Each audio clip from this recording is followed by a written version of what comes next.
G'day everyone. Well, another video, another rifle. So this is pretty much going to be a similar style of video to the 338 lap that I did the other day, except today we're going to be running through my Sako A7 Rough Tech 7mm Rem mag. You guys would have seen this in plenty of videos if you're at all familiar with my channel. So I'm going to do the same layout, run through the cons and the pros. So I'll just jump right in. First, I'm going to go through the cons, and the cons is this rifle here, as it sits with the Kale's 624i scope, the Harris lightweight 3 to 9, no, this is the 9 to 13, sorry, 9 to 13 notch bipod, and the sling.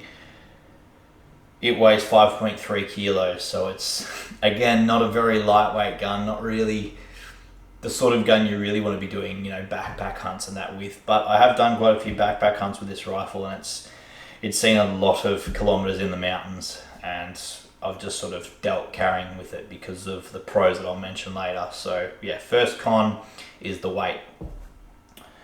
Next con is the factory trigger guard. I've actually put an Atlas Works bottom metal, basically plate in here.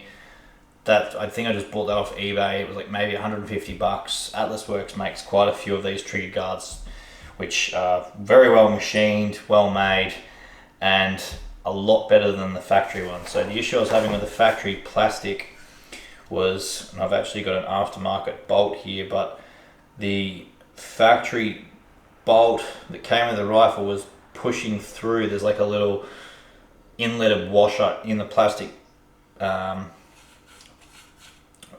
magazine shroud here basically, and it was, once you sort of tried to tighten that, it was just pushing through it, and basically the action wasn't staying completely true in the stock, and it was causing me quite a few accuracy issues. As soon as I went to that Atlas Works one, all my problems went away. So if you have one of these, or if you're thinking about getting one, ditch the plastic trigger guard and get an Atlas Works. It's, yeah, the best thing I've done for this rifle. So that's 100% a con. The next con, and it's not really a con because 7mm Rem mag has a heap of knockdown power, but since using my brother's 338 lap and then going back to something like this, definitely made me feel a little bit, not undergunned, but I felt a little bit less confident with those longer shots, and you know, in windy conditions you've got to allow for more wind, etc.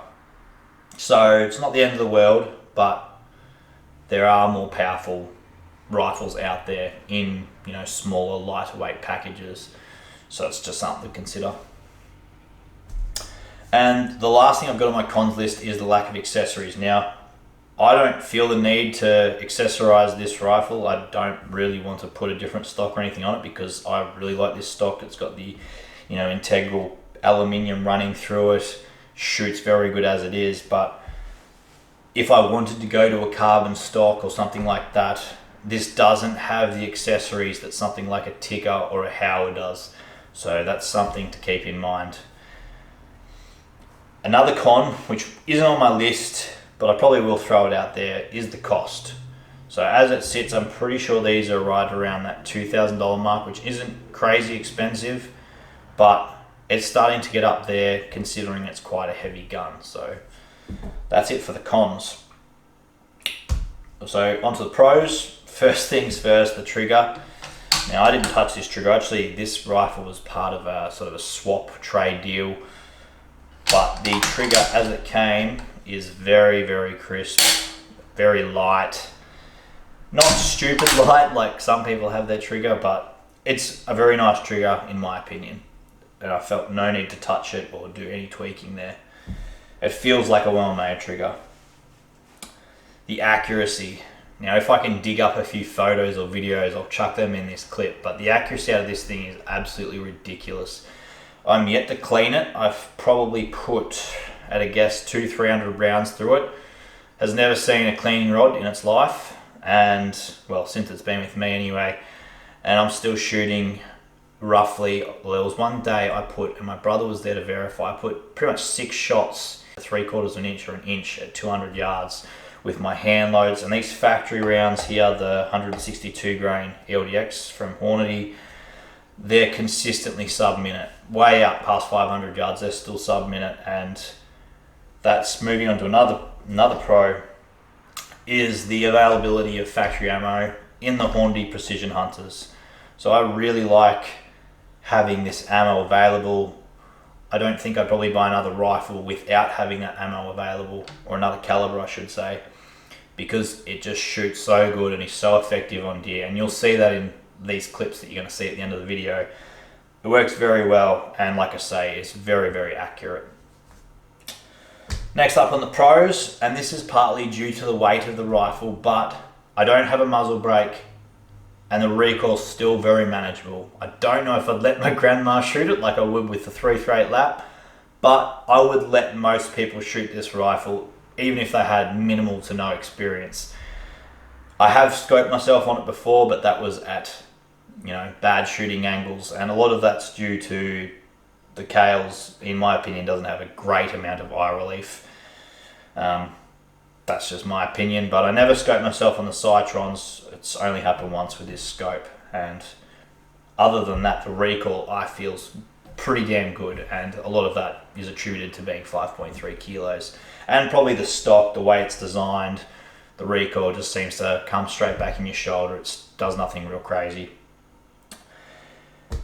Next up on the pros, I have factory ammo, which I've already sort of touched on, but I will mention this as well. So in here I have the Leica GeoVid HDB 2200s, and I have these paired up with the factory LDXs.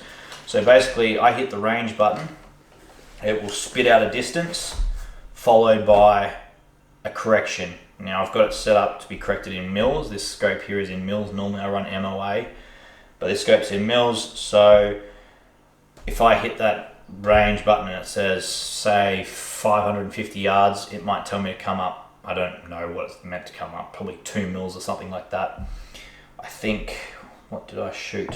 I shot it at 850 the other day. I can't remember what it told me to dial. Anyway, I shot this at 850 yards the other day with a mate, and before everything that was going on, obviously, and smack bang in the middle. Like I think the red dot was probably, you know, 3-4 inches at 850 yards, and yeah, middled it, all thanks to these binos and this being linked up. I also have the same, you know, velocity and everything input into Applied Ballistics on my phone, so for whatever reason these binos died, I can still run a normal rangefinder, get my range, run the data on my phone and make a correction and make a long shot if I need to. So having that ability and versatility in a rifle that can also be quite easily used as a stalking gun is very handy, and it's basically my do-it-all rifle at the moment.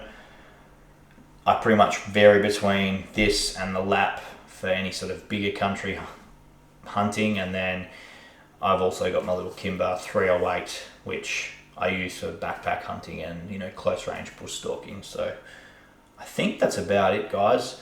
If you have any questions on anything here, scope, rifle, setup, ammo, how I use the binos, feel free to comment or send me a message.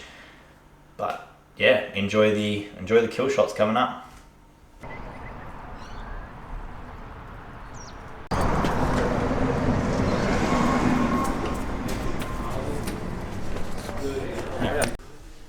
The quicker it goes.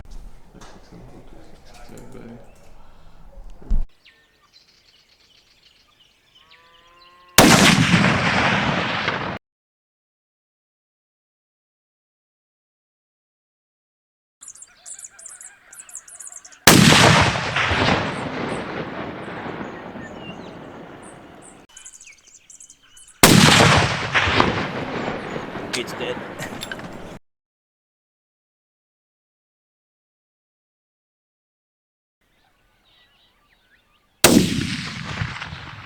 Oh, fuck me. It's down.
Good girl, Ram. Good girl.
Yeah, righto.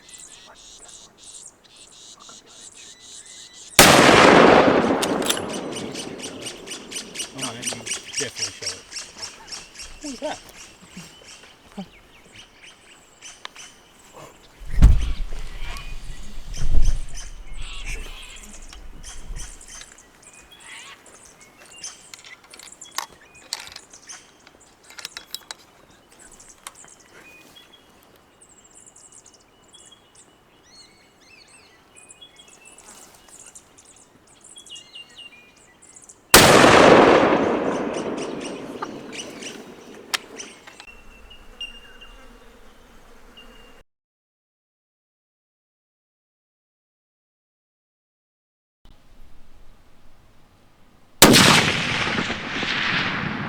Yep, hit.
So the dog I just shot is in there, and unfortunately he just kept moving. I was doing a few mock howls just to get his attention, and he'd sort of move around, and I ended up shooting him off camera because otherwise I was probably just not going to get a shot. So it was about 430, 440 yards, something like that.